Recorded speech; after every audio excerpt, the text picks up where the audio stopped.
નવસારી શહેરને વધુ સ્વસ્થ, સ્વચ્છ અને વધુ સક્રિય અને સામાજિક રીતે જોડાયેલ બનાવવાના હેતુથી નવસારી મહાનગરપાલિકા દ્વારા આવતી 20 ડિસેમ્બર 2025ના રવિવારના દિવસે સવારે લુન્સીકુઈના મુખ્ય માર્ગ પાસે ઓપન સ્ટ્રીટ ઇવેન્ટનું આયોજન કરવામાં આવી રહ્યું છે, જેને આ વખતે શરદ ઉત્સવ 2025ના ભાગરૂપે યોજાનાર છે.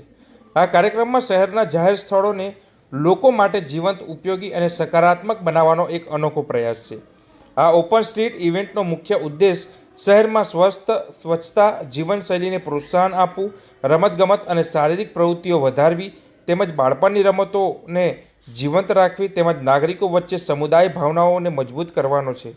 આ દિવસે પસંદગીના રસ્તાઓ પર વાહન વ્યવહારને મર્યાદિત રાખી ત્યાં લોકો માટે યોગ, વોકિંગ, સાયકલિંગ, રમતો અને વિવિધ જાગૃતિ પ્રવૃત્તિઓ માટે ખુલ્લી જગ્યા ઉપલબ્ધ કરવામાં આવશે. નવસારી મહાનગરપાલિકાના ડેપ્યુટી કમિશનર સાથે વાતચીત કરતાં તેમણે જણાવ્યું હતું કે કાર્યક્રમ દરમિયાન સ્વચ્છતા અભિયાન, આરોગ્ય જાગૃતિ, રોડ સેફટી, પર્યાવરણ સંરક્ષણ, યુવા વિકાસ અને સામાજિક જાગૃતિ સંબંધિત અનેક પ્રવૃત્તિઓનું આયોજન કરવામાં આવશે. આ પ્રવૃત્તિ દ્વારા નાગરિકોને માત્ર મનોરંજન નહીં પરંતુ જીવન માટે ઉપયોગી સંદેશ પણ મળશે. આ કાર્યક્રમને સફળ બનાવવા માટે નવસારી મહાનગરપાલિકા દ્વારા શહેરની તમામ જનતાને અપીલ કરી છે.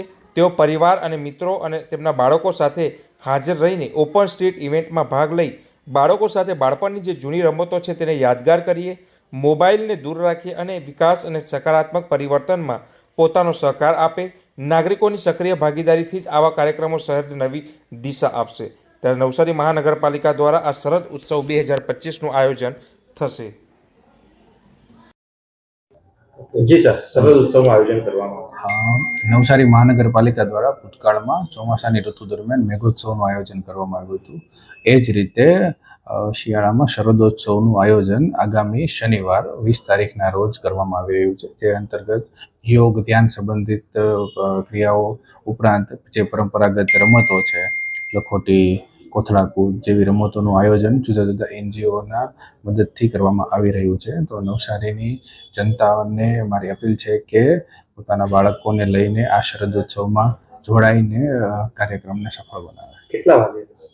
સવારે 7 વાગ્યાથી શરૂ થશે, 10 વાગ્યા સુધી આપણે શરદોત્સવનો કાર્યક્રમ શું ઉદ્દેશ છે ખાસ કરીને? મુખ્ય ઉદ્દેશ શહેરી વિસ્તારમાં લોકો આવી એક્ટિવિટીમાં જોડાય, પરંપરાગત રમતો રમે અને જે અર્બન સરકાર દ્વારા જે અર્બન યર આ વર્ષને અર્બન યર તરીકે ઘોષિત કરવામાં આવ્યું છે, એના ભાગરૂપે અલગ અલગ એક્ટિવિટીથી લોકો એકબીજા સાથે સંકળાય અને પ્રવૃત્તિમાં ભાગ લે એ ઉદ્દેશથી આ શરદ ઉત્સવનું આયોજન કરવામાં આવેલું છે.